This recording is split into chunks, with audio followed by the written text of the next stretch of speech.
Friends, 'big boss' హౌస్‌లో నిన్న అర్ధరాత్రి చాలా పెద్ద రచ్చ జరిగింది. అయితే నిఖిల్ ఏడుస్తూ కళ్ళమ్మట నీళ్లు పెట్టుకుంటూ ఒక్కడే తన బెడ్‌రూమ్‌లో కూర్చొని ఏడవడం మొదలెట్టాడు. అవినాష్, రోహిణి, ఆఖరికి గౌతమ్ గూడా వచ్చి భోంచేయి నిఖిల్ అన్నా కూడా అస్సలు భోంచేయలేదు. కారణం ఏంటి అంటే యష్మి ఆహ్, మన సీత ఉంది గదా! సీత తన మీద నిందలేస్తుంది. ఏమని అంటే, "నువ్వు యష్మిని వాడుకుంటున్నావు. అసలు నువ్వు తనని నమ్మొద్దు" అని జెప్పేసి యష్మికి నిఖిల్ గురించి చెప్తుందనమాట. అయితే కనీసం యష్మి నిఖిల్ అలాంటి వాడు కాదని గూడా చెప్పదు.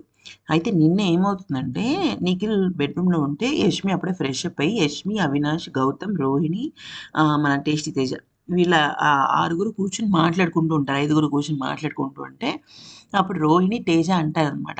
ఏవండీ, మాకు అర్థమైంది ఏంటంటే మీ ఇద్దరి గురించి మీకు తనంటే కొంచెం ఫీలింగ్స్ ఉన్నాయి. అంటే యష్మికి నిఖిల్ అంటే ఫీలింగ్స్ ఉన్నాయి. కానీ నిఖిలే రిజెక్టింగ్ అనేది మాకు అర్థమైంది.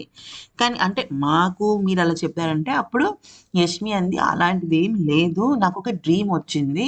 ఆ డ్రీమ్‌లో నిఖిల్ నాకు బాగా క్లోజ్ అయ్యాడు. నేను చాలా ఎంజాయ్ చేశాను. ఆ డ్రీమ్ చెప్పంగానే ఎందుకో నేను తెలియకుండానే ఉత్సాహపడ్డాను. కొంచెం తెలియకుండా దగ్గరయ్యాము" అని అలా చెప్తోంది. అయితే సీత అన్న తర్వాత తను డిఫెండ్ చేసుకోకపోయేటప్పటికి అప్పుడు గౌతమ్ వస్తాడనమాట. గౌతమ్ యష్మితో అంటాడు, "యష్మి, నీకొక విషయం చెప్పాలి. ఇప్పుడు గేమ్ గురించో, లేకపోతే ఏదైనా ఫిజికల్ టాస్క్ గురించో, లేకపోతే వేరే ఏదైనా హౌస్ గురించో అయితే మేమందరం అక్కడ సపోర్ట్ ఇవ్వాలా? లేకపోతే నువ్వు చేసింది తప్పని చెప్పాలా అని మేమొస్తాం.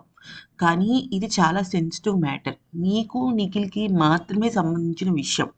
నువ్వు ఏదైనా ఉంటే నిఖిల్‌తో కూల్‌గా డీల్ చేసుకో. నా ఉద్దేశ్యం ఇది. నీ ఉద్దేశ్యం ఏంటని తేల్చేసుకో. అంతేగాని నేనలా చెప్పాను, నువ్వు పృథ్వీకి చెప్పాను, పృథ్వీ నీకు చెప్పాడు. మధ్యవర్తిత్వం వద్దు. నువ్వేదన్నా చెప్పాలనుకుంటే స్ట్రెయిట్ ఫార్వర్డ్ చెప్పేసేయి" అంటూ చాలా మంచి సలహా ఇస్తాడు. ఎందుకంటే యష్మి ఇక్కడ కొంతవరకు డబుల్ గేమ్ ఆడుతుంది. తనే నిఖిల్ అంటే ఇష్టమని తన నోటితో తనే చెప్పింది.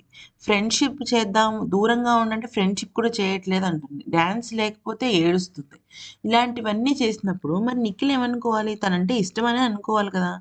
అందుకని నిఖిల్ ఏం చేశాడు? దూరం పెట్టాడు తనని కొన్ని రోజులు. కానీ తర్వాత మళ్ళీ ఏడవడాలు, "నువ్వంటే నాకిష్టం లేదు" అలా కొంచెం ఎమోషనల్ బ్లాక్‌మెయిల్ చేసేటప్పటికి నిఖిల్ ఏమనుకున్నాడంటే, సరేలే నా ఫ్రెండ్, ఇన్నాళ్ళు కలిసున్నాం. 'బిగ్ బాస్' అనేది ఒక ప్లాట్‌ఫార్మ్ అని చెప్పేసి ముందుకెళ్తున్నాడు. అప్పుడు సోనియా, మళ్ళా సీత వీళ్ళందరూ వచ్చి ఏంటి, "నువ్వు మోసగాడివి, తన ఎమోషన్స్‌తో ఆడుకుంటున్నావు" అనేసరికి అప్పుడు యష్మి ఏం చెప్పాలి? నిఖిల్ నాకెప్పుడో చెప్పాడు. నేను నిఖిల్‌కి చెప్పాను. మా ఇద్దరికీ క్లారిటీ ఉందని ఒక్క మాట కూడా చెప్పట్లేదు తను. అక్కడ నిఖిల్ బాధపడిపోయి కుమిలిపోతున్నాడు. అంటే తను ఒక అవసరవాదిగా, ఆడపిల్ల ఎమోషన్స్‌తో ఆడుకునేవాడిలాగా మారిపోయాడని చెప్పేసి నిఖిల్ నిన్న భోజనం కూడా చేయలేదు.